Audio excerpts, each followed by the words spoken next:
మేడారంలో ఎత్తు బంగారం మొక్కు చెల్లించుకుని వనదేవతలు శ్రీ సమ్మక్క సారలమ్మ, గోవిందరాజు, పాకిడిద్దరాజులను దర్శించుకున్న తెలంగాణ జాగృతి అధ్యక్షురాలు కల్వకుంట్ల కవిత.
బాగుండాలని చెప్పి సమ్మక్క సారలమ్మల ఆశీర్వాదం కోసం ప్రార్థన చేయడం జరిగింది.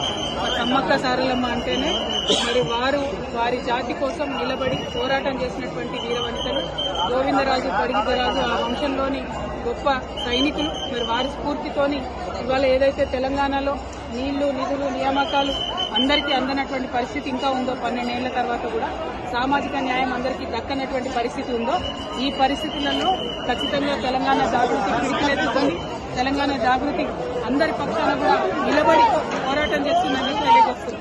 Thank you.